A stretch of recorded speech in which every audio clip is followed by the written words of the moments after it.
answer within you that question. Do you feel you have been progressing? Currently, recently. Now, I'm not talking about today. I'm just talking about an overall feeling. Everything you're feeling today, coupled with the fact of the magic of what's going on today, is generally a byproduct of what's been going on inside of you.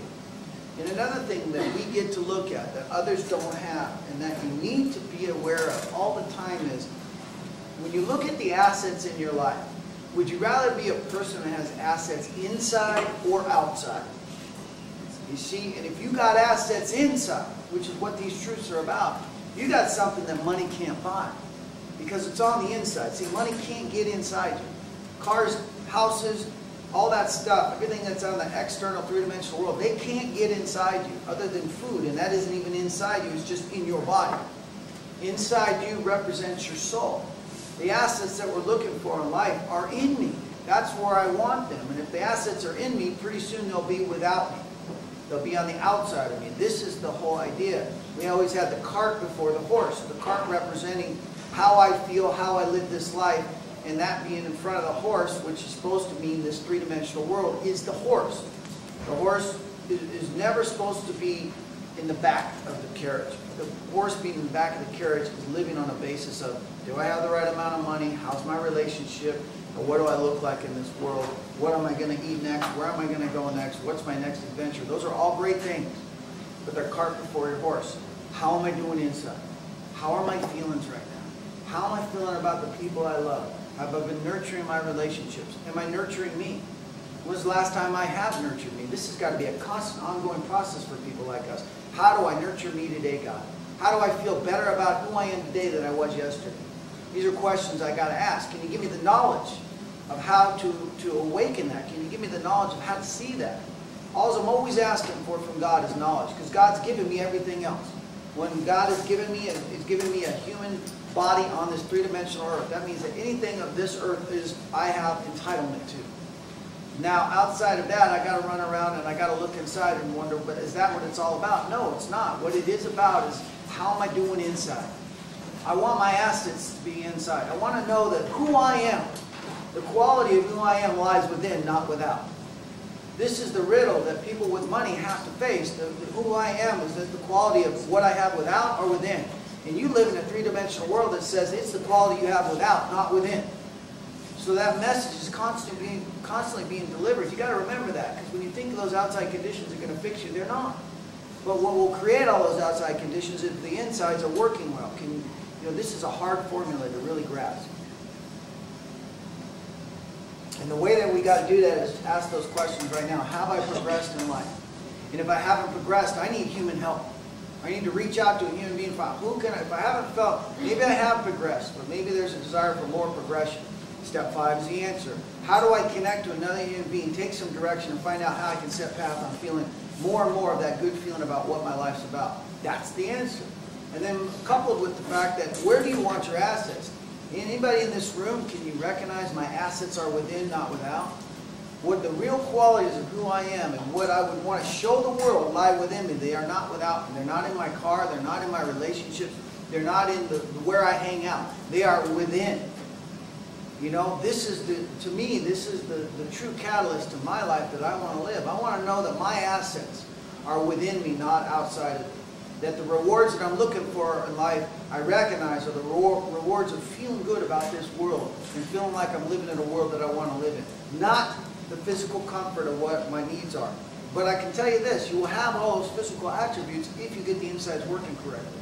And getting that formula to any human being is very difficult. It's not easy to transmit that message, but that's what this message is all about. That's why it's progress, not perfection. And that's why it's telling you nobody can adhere to these principles of perfection. One of the beauties of what we're talking about now is, for me personally, and what I've done for 14 years of carrying this message and being singled out as somebody, can you teach me, can you show me what you've learned, and all those things, is remembering that I'm just another alcoholic and drug addict trying to live in the day that I'm in to the best of my ability. I am not perfect. I know that nobody thinks I'm perfect. But I am not like I have more rights to a better life than you because I have some knowledge or I have some words.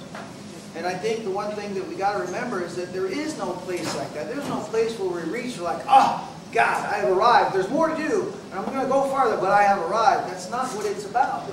It's about recognizing if there's anything that should be recognized, is like if Casey can be happy, anybody can be happy. That's really the way you want to look at it. And in terms of that, anybody that you go to, the Eckhart Tolles, the whoever it is you're reading or studying, you got to look at it and go, if these people can be happy, I can. You know, if a guy who sits on a park bench, Eckhart Tolle, and has a white light experience can have something good happen to him, then I can. You know, that in terms of that, also remembering that the thing that I need to do is I need to learn how to transmit a message as a way of life. And I'll tell you why for most of us. Because we have violent traumatic twists that have gone on within ourselves. So those violent traumatic twists, if they weren't there, maybe we could hit that echelon or hit that finish line where we feel like we're there. But because of the ism, because of the fact that we talk about we have something with us each day, that trauma, that injury. And any human being, and I haven't met too many that haven't had real trauma, you have to remember that trauma is reoccurring.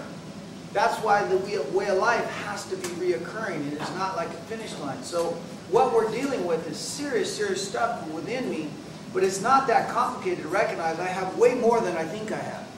And again, I ask you that question.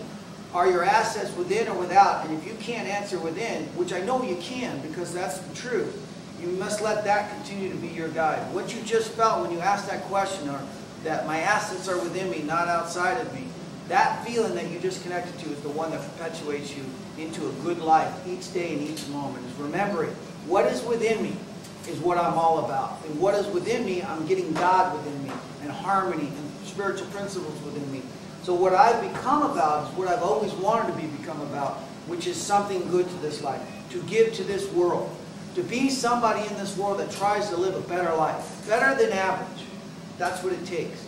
If you've been hurt, traumatized, have addiction, or have alcoholism, or any of those attributes, mediocrity will not work for you. That means ho-hum life is not going to work. You have to live a superior life.